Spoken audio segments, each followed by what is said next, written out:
komeza kugubwa neza, ndizera kumeze neza, natwe tumeze neza. Ibi ni Ibirori TV, ni intore murabizi, reka ko nawe uri intore, gubwa neza. Ni amakuru meza mashya kandi adasanzwe, bikomeje kuba umucyo koko.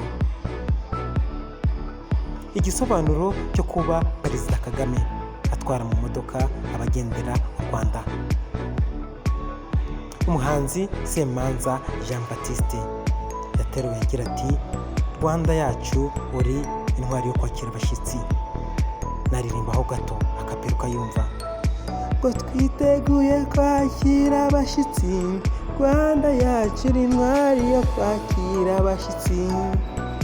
Ndirimba Semanza ushobora kuba uyizi, utanayizi uzayumva.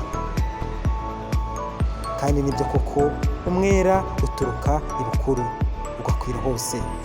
Na Perezida Kagame kenshi nyuma yo kwakira nk'uko biri mu muco nyarwanda, arabaherekeza akanabatwara mu modoka.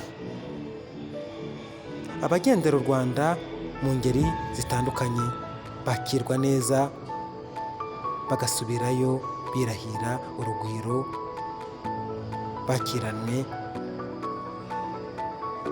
n'abaho. Ni ibintu bikunze gukora benshi ku mutima, ndetse bakanagaragaza imbamutima zabo, by'umwihariko abakoresha imbuga nkoranyambaga. Baherekeranya amafoto aba agaragaza umukuru w'igihugu atwaye umushyitsi runaka wagendereye u Rwanda. Abasesengura ibijyanye na diplomasi bavuga ko ubusanzwe kwakira umushyitsi wagendereye igihugu ari ibintu bifite igisobanuro kuva mu gutegura urugendo rwe kugeza rurangiye, ndetse na nyuma yarwo. Kuba umukuru w'igihugu yakira mugenzi we perezida waturutse mu kindi gihugu, bagatandukana ku itapi itukura, bakagirana ibiganiro mu biro, nyuma bakaba basangira, bakajyana gusura ibikorwa bitandukanye, akaba yamuherekeza ku kibuga cy'indege. Ubwabyo bifite ikintu gikomeye bisobanuye muri diplomasi. Ni inshuro zitari nyinshi hirya no hino ku isi uzabona umukuru w'igihugu yitwaye mu modoka, ndetse n'aho bibaye akenshi icyo gihe biba ari inkuru ibanza muzishyuye muri icyo gihugu.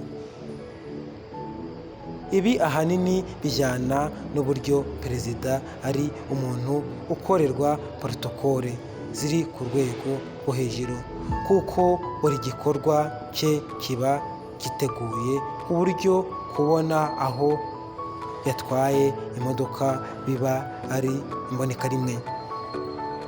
Kuri Perezida Kagame bisa n'ibimaze kuba ibisanzwe kumubona atwaye imodoka, kuko biba kenshi Perezida Kagame akunze kugaragara mu modoka ye yitwaye, yaba ari mu kazi cyangwa ibindi bijyanye n'inshingano ze za buri munsi.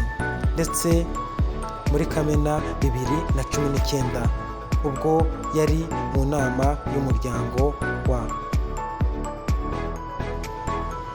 Eisenhower Fellowship EF, yabajijwe n'umwe mu bari bayitabiriye impamvu akunda kwitwara mu modoka.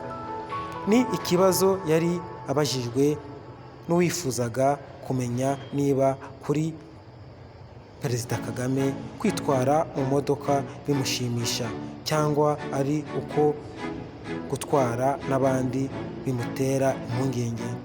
Icyo gihe yamusubije agira ati njya nitwara kandi nta kibazo njya ngira ku muntu cyangwa ikintu. Robo zitwara imodoka cyose cyagombaga kuntwara mu modoka mu gihe batabikoze. Mu buryo bakunze gutungura benshi, umukuru w'igihugu yagiye agaragara yitwaye mu modoka, ndetse hari n'aho agera akayivamo agasuhuza abaturage, cyangwa yabona ibikorwa bitameze neza akajya kubaza abo bari kumwe impamvu. Uyu ni undi mwihariko wo kuba rimwe na rimwe Perezida Kagame ari we utwara mu modoka ye abashyitsi baba basuye igihugu. Ibintu akenshi akunda gukora iyo afite ibyo agiye kureba hirya no hino mu gihugu, cyangwa aherekeje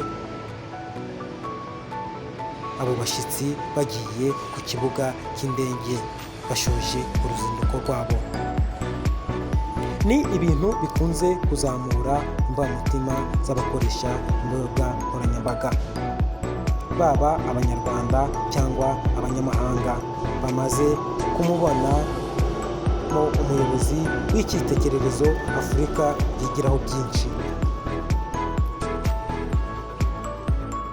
Abakuru b'ibihugu cyangwa abandi banyacyubahiro bagiye babigarukaho bakanabitindaho, kandi bishobora ko hari bamwe amafoto yabo ataja hanze. Muri 2016 yagaragaye atwaye umwami Mohammed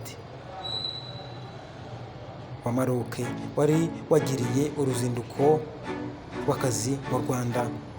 Ifoto yakwirakwijwe ku mbuga nkoranyambaga igaragaza Perezida Kagame n'umwami Mohammed bagenda mu modoka bamwenyura. Benshi bayihuje n'intambwe idasanzwe y'umubano w'ibihugu byombi, kuko muri urwo ruzinduko ibihugu byombi byasinye amasezerano 21 y'ubufatanye. Ngayo nguko ni amakuru tuba twakugereyeyo, tukugererayo tukakubwira n'ibyo twabibonye. Izakisize atwara abandi bagenzi be, ni byiza, nibyo kwishimirwa kandi birashimishije, biba bimeze nk'igitangaza kuko ntabwo bikorwa na buri wese. Aya ni amakuru tuba twakushakiye ku binyamakuru bitandukanye, usibye ibyo mu Rwanda n'ibyo mu mahanga usanga byabyanditseho birandika, natwe tukayaguha. Ni Ibirori TV, komeza ukore subscribe, tuzaguha n'andi makuru mashya kandi meza.